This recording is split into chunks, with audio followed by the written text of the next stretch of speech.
നീ ഒന്നുണ്ടോന്നേ? നീ എന്തുട്ടി കാണിക്കണ സുജെ? ഇവന് വേഗം പറഞ്ഞുവിടാ നോക്ക്, അല്ലെങ്കിൽ ഇവിടെ അറസ്റ്റ് നടക്കും. അയാൾ എന്നെ അറസ്റ്റ് ചെയ്തോട്ടെ, എനിക്കിനി പേടിച്ചിരിക്കാൻ വയ്യ. ഞാൻ വേണമെങ്കിൽ ഇപ്പൊ തന്നെ അയാളോട് ഒരു കാര്യങ്ങളൊക്കെ പറയാം. എടാ ശരത്ത് ഒരു തെറ്റും ചെയ്തിട്ടില്ല. പക്ഷെ അന്ന് രാത്രി അവൻ ക്രൈം സീനിൽ പോയിട്ടുണ്ട്. എന്ന് വെച്ച് ഇപ്പൊ അവനെ സി ഐക്ക് കൊടുത്ത ഈ കേസ് അവന്റെ തലയെ കെട്ടിവെക്കും.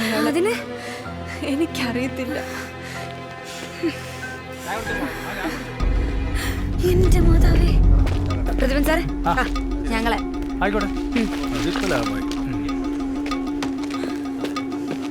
നടക്കിട്ട്.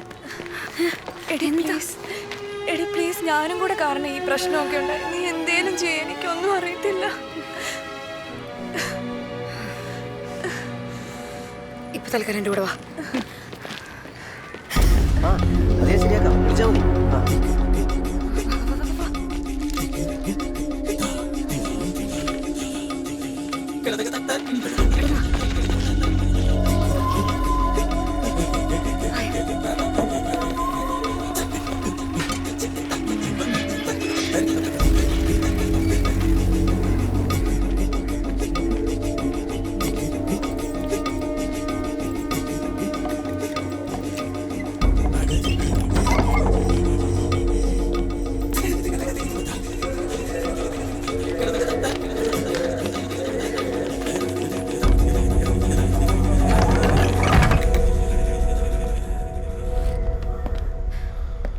തൽക്കാലം നീ ഇവിടെ ഇരിക്കും.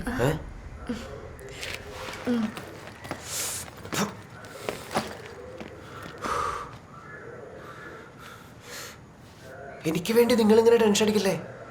അയാൾ എന്നെ പിടിച്ചു കുറെ തല്ലുമായിരിക്കും, അത്രയല്ലേ ഉള്ളൂ. ഇങ്ങനെ പേടിച്ചിരിക്കുന്നതിനൊക്കെ ഭേദം അതാ. അന്നാ നീ സറണ്ടർ ആടാ.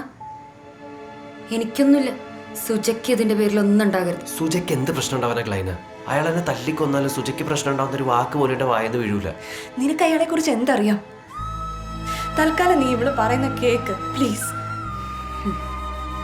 ഏറെ വന്ന 1-2 ദിവസം അതിനുള്ളിൽ കമ്മീഷണർ പ്രസ് മീറ്റ് വിളിച്ചുകൂട്ടി ആറുമുഖനെ കൊന്നെന്ന് പറയും. അതോടെ ചാനലുകാരും പത്രക്കാരും അത് വെച്ച് കഥകളും ഉണ്ടാകും. അതുവരെ നീ ഒന്ന് അടങ്ങിയിരിക്കും, ഇല്ലെങ്കിൽ ഇറങ്ങി ചെന്ന് കിട്ടുന്ന പണി മേടിച്ചു. നീ ആ യൂണിഫോം ഇടാൻ നോക്കിയേ, അവനോട് ഇരുന്നോളൂ. ചെല്ല്.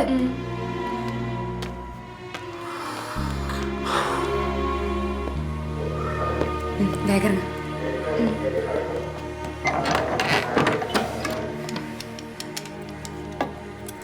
നീ അവൻ പറയുന്നതൊക്കെ വിശ്വസിച്ച?